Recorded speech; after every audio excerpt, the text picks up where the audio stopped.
into where you are here. You are in the non-English part of the world.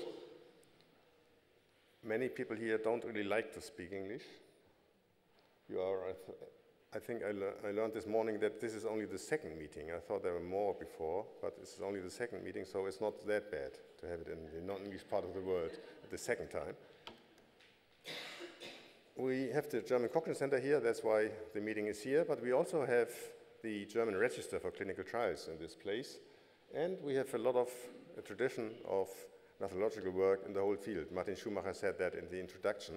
So I think over the last 10 years we have developed to a major hub for transparency as far as that's possible in this world. I love this slide to show how the world is split into two areas, two spheres, research and users of knowledge. If you now modify this slide and take the perspective of this meeting, then you see that we are in serious troubles most people are not aware of. If you look at this and where Equator is concentrating on, it's mainly on this area. So this transition from research via publications, it's almost exclusively in English language. And we are struggling here. Nobody so far really helps us to get this implemented.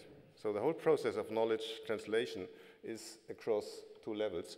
And for those of you who think that you are a majority, you're not. I don't know whether Doug Altman was aware that he's only belonging to 5% of the world population. So, and the problems from this, from these deficits are much bigger than most people know. The usual reflex is translation. So you see here from our webpage that quite a few of the guidelines have been translated. You see the consult statement here. The last one, very recently, and they focused on the methodological aspects. They really put a lot of effort into the translation, translating it with several groups, back translating, and so on and so on. So an enormous investment.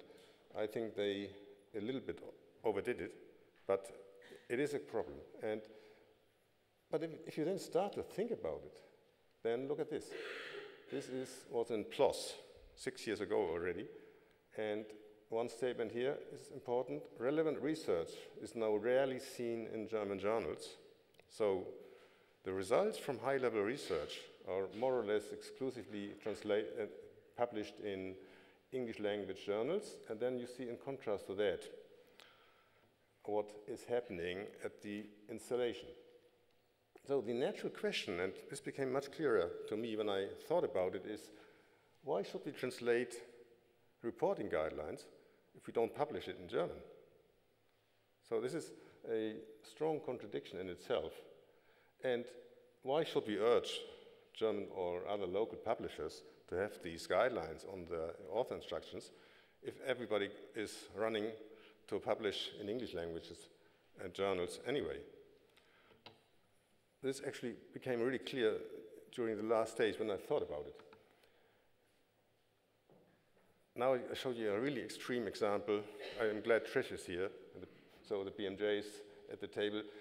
What happens in this process to local knowledge installation? This is a study published in the BMJ in May. I only focus on some key issues. This is a Markov model. So, and this, of course, somehow moves to local areas.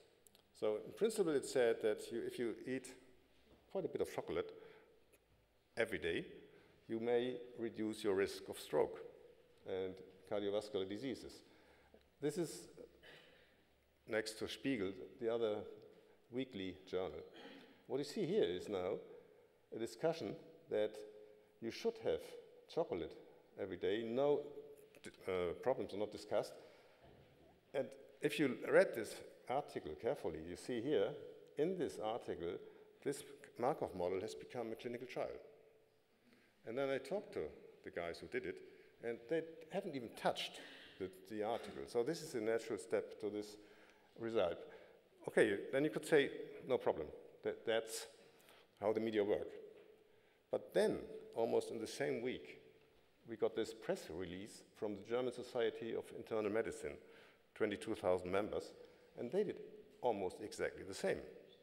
So I'm not going to translate that, but you see here that they more or less seriously discussed whether it would make sense that health insurances pay for chocolate to, and some people were really enthusiastic about that. And then, of course, I sent this press release to a lot of journalists, and I think the title was Breathtaking Nonsense. And of course, one of them sent this, what I said, to the society, and then I got a call from the Secretary General, and he was not very friendly to me.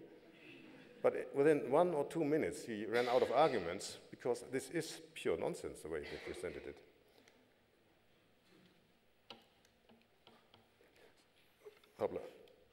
So I'm going to talk a few minutes about extensions.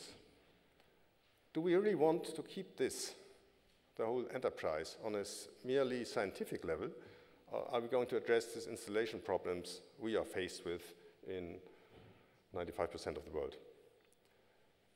Or do we want to see these reporting guidelines in a broader context? And this may have some advantages, because if you look at it in a broader context, then I think the existing funding problems for the whole network may be addressed in a broader context. We may see it in a broader context with other evidence activities, for example, like the GRADE system. And one very recent, and we will hear more about that, event was the approval by the European Union of this project Cochrane. And you see here, they speak of infrastructure funding, and this is really what we need.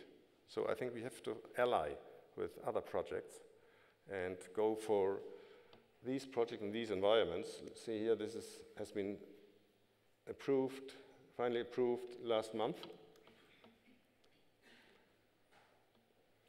And I think we need extensions of the whole system, if that's wanted. Along the line, we need guidelines for knowledge import. I think because this is the counterpart of what is happening on the first red line. So we have to get the knowledge out of this intermediate level in English language. And I'm personally very active currently in addressing the malpractice of press offices, because they more or less are counterproductive of what Equator wants to do. They undermine the principle of research in context.